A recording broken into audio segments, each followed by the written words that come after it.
Hi, my name is Sarah Abigail Stone, and I am a cellist and gambist.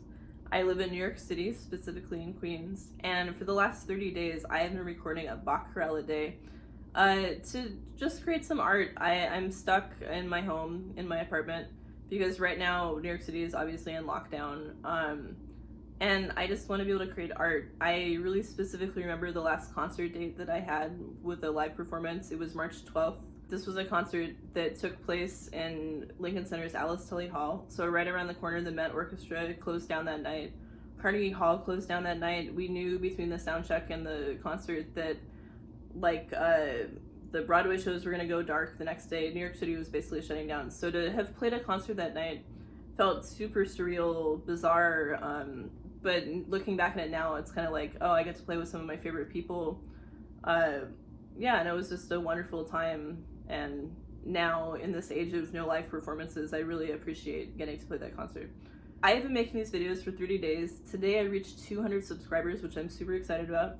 And also, I just want to say I have loved getting all the comments that I've been getting, because it's so cool to see people commenting from like Berlin and Germany and like South America. I have loved that.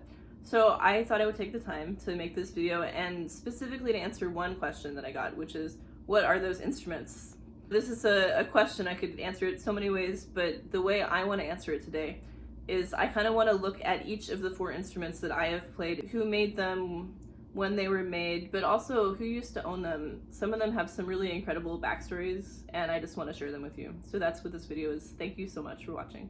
So the first instrument I want to talk about today is my treble viol. So this guy, I actually don't own it. This instrument was given to me in 2013 by a family friend, Kim Zabel. Kim is this wonderful violinist. She plays in the Pacific Northwest Ballet. She's also like a great educator. She has a huge teaching studio, and she does a lot of recording work for film soundtracks and for things like video games.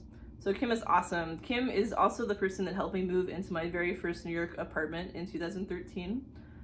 We flew on an airplane. We had 2 cellos, we had this little guy, and we had like all my stuff. So more about this viol. This viol was built in 1976 by Jess H. Wells, and it was built in Portland, Oregon. And I wanted to say something about viols kind of in general. So what is a viol? A viol, it's actually a different family of string instruments than the violin family.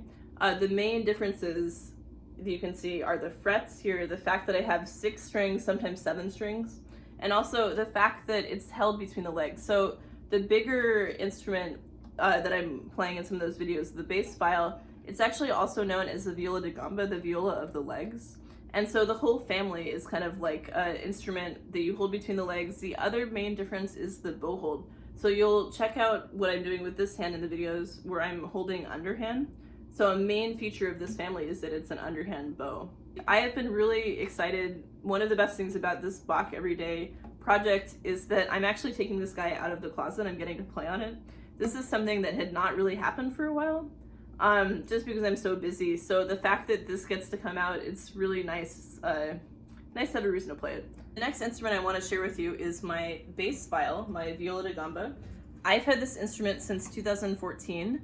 And it was brand new at that point. It came from China. It was made in China, and unfortunately it didn't do so well getting transported over on the shipping container. It was smashed, and you can kind of see here and here where it was restored.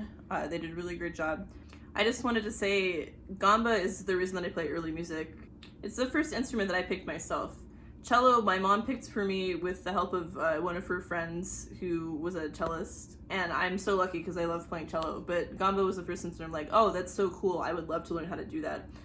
And I got to do that in my undergrad because one person really wanted to have a gamba consort, and they gave me a fretwork CD, and I was like, oh, this is so beautiful, what is this music? And yeah, I was lucky enough to kind of get to explore some Purcell, some Laws, some Locke, some Holborn. And from that, it kind of like led me in so many other directions, and yeah, I wanted to keep learning more. So gamba is the reason that I play early music. So the next instrument I'm going to talk about is my Baroque cello.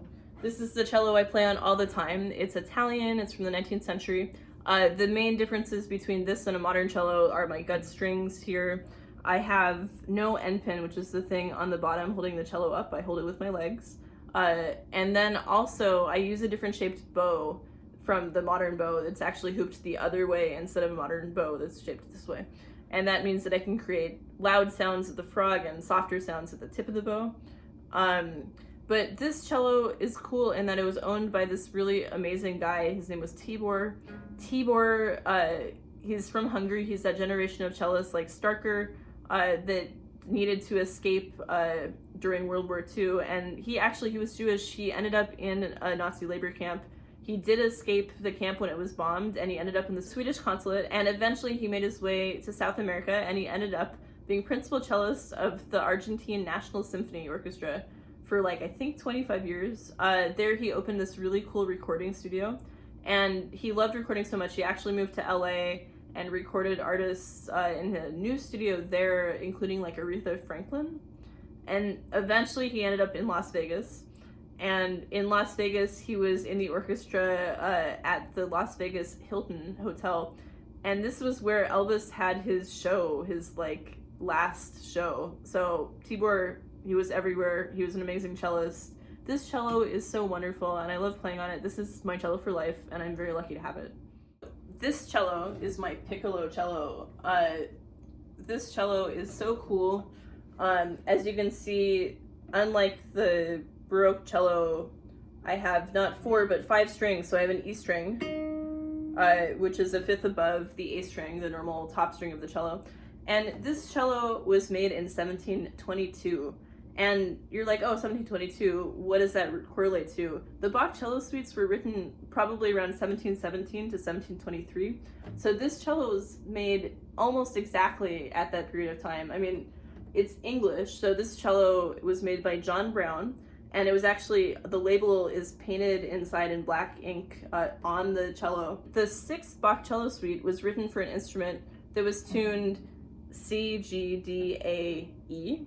I find it really interesting to play the 6th suite on this cello just because Bach wrote the suites then. I have gotten to play some really lovely obligato movements from cantatas, including Cantata 41, which I got to play this last New Year's Eve. Which has a movement that's for tenor and piccolo cello and continuo. Super beautiful. I really loved getting to do that concert. This cello has kind of a fascinating lineage. It had a previous owner to me and he was just a really wonderful cellist gambas. But the person that owned it before him was Eva Heinitz. And Eva Heinitz is kind of, she's one of these forgotten figures in early music. When I looked her up online, her like tagline is the Wanda Ladowska of the viola da gamba, which I think is awesome. She lived in Berlin. She's another one that like escaped World War II, escaped Berlin, went to Paris. In Paris, she then eventually made it, I think, to Pittsburgh. And she was asked to be principal cello in Pittsburgh, but then she had big quarrels with the conductor because she was a woman. So that led her to Seattle, where she became cello faculty at University of Washington for 3 decades. She played concerts with Heifetz, Milstein, Szigeti, and Menuhin. She was also the gambist that played the St. Matthew Passion and the St. John Passion gamba solos for Otto Kemper and Furt Fengler. And those are some pretty historic recordings, so it's really cool to know that she was the one that did it. I'm putting a link below of Eva Heinitz recording some Murray from 1938. Thank you so much for watching and learning more about my 4 instruments. I hope you enjoyed this. Please continue to keep watching Bach every day.